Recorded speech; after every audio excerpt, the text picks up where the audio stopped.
Bonjour, je m'appelle Oriane et je suis à Terre à l'Université Grenoble-Alpes. Je suis doctorante en sciences de l'information et de la communication. Je suis rattachée au laboratoire Hélico à Lyon pour la recherche. Quand je ne suis pas en train d'écrire ma thèse ou de préparer mes cours, je m'occupe d'un podcast de philo et de sciences humaines, qui s'appelle Le Fil d'Oriane. Pourquoi la philo ? Eh bien parce qu'avant de faire des études en psych, j'ai fait de solides études en philosophie. C'est un moyen pour moi de développer de la réflexion qui permet de s'offrir un peu de recul sur le monde qui nous entoure, sans forcément devoir parler de ma thèse. Parce que j'ai la tête dedans tous les jours, donc ça suffit bien. À l'approche de Noël, après une année 2020 éprouvante pour tous ceux qui font l'université, les professeurs, les personnels administratifs, mais aussi les étudiants, on a besoin d'un peu de chaleur. Donc, quand à la communication de l'UGA, on m'a demandé si je voulais participer à ce calendrier de l'Avent, j'ai accepté. Donc aujourd'hui, je vous propose une petite lecture dans le cadre de ma série sur Marc Aurèle autour de la joie dans le stoïcisme impérial.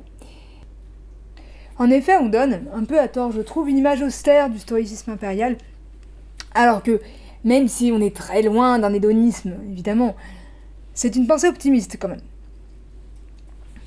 Alors je ne peux pas approfondir énormément parce qu'il faut que l'extrait reste court, mais notez que la joie chez Marc Aurèle, chez Sénèque, n'est pas recherchée pour elle-même, elle n'est pas le but, et ce que le stoïcien va appeler joie, c'est quelque chose qui s'ajoute à la pratique de la sagesse.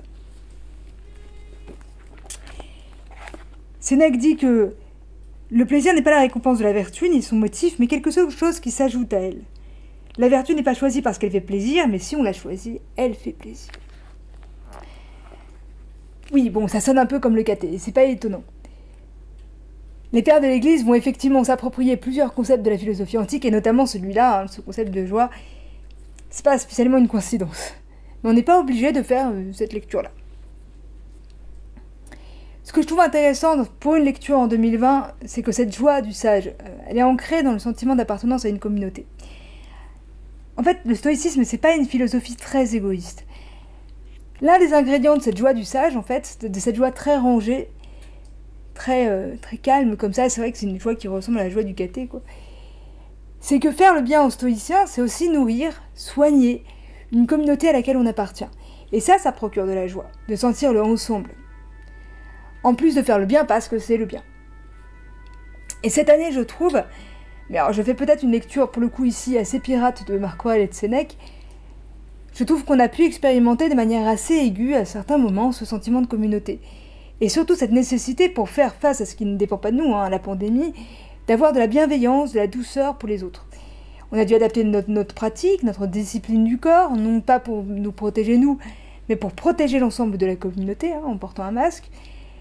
Quand on lutte collectivement contre une maladie, on est assez dans cette optique de faire le bien, non pas pour moi, mais pour la communauté. On n'a jamais eu autant cette communauté des hommes là en tête.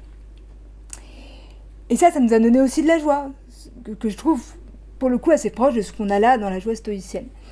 Chez les profs, par exemple, chez les professeurs à la fac, je trouve qu'on ressent vraiment cette chaleur-là dans la galère de l'adaptation de cours en distanciel, où on se parle, où on s'entraide, où on s'encourage les uns les autres, dans le fait que, pour beaucoup d'entre nous aussi, ce qui nous a fait tenir. Alors, c'est pas uniquement faire le bien dans le sens d'accomplir notre grande vocation de professeur, mais c'est le lien avec les étudiants. C'est le fait que faire de notre mieux pour ne pas les lâcher, c'était important. Il nous a apparu très vite comme nécessaire le fait de tenir à ce lien, de soigner le lien avec les étudiants. C'est un très joli bilan de l'année aussi, d'avoir senti à ces moments cette communauté et cette joie de faire partie du même bateau.